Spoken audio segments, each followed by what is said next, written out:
نحمدہ ونصلی علی رسولہ الکریم، اما بعد۔ حضرت علی رضی اللہ عنہ 15 یا 16 سال کی عمر میں ایمان لائے۔ نابالغ افراد میں سے حضرت علی رضی اللہ عنہ سب سے پہلے مسلمان ہوئے۔ حضرت حسن رضی اللہ عنہ سے مروی ہے، سب سے پہلے بچوں میں سے ایمان لانے والے علی بن ابو طالب رضی اللہ عنہ تھے۔ اس وقت ان کی عمر 15 یا 16 برس کی تھی۔ اسے طبرانی نے روایت کیا۔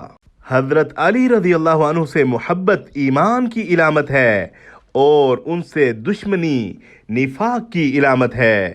حضرت علی رضی اللہ عنہ فرماتے ہیں کہ نبی امی صلی اللہ علیہ وسلم نے مجھے فرمایا، تجھے وہی دوست رکھے گا جو مومن ہے اور تم سے وہی دشمنی رکھے گا جو منافق ہے۔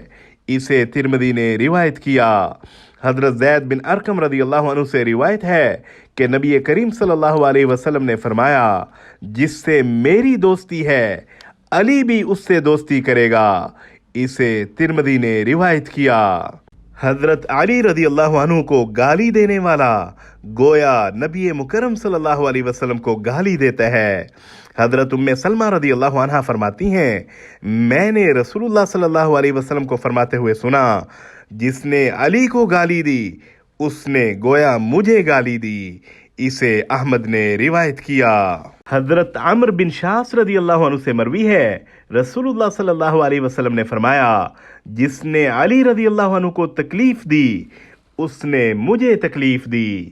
اسے بخاری نے روایت کیا۔ وصلی اللہ علی النبی الکریم۔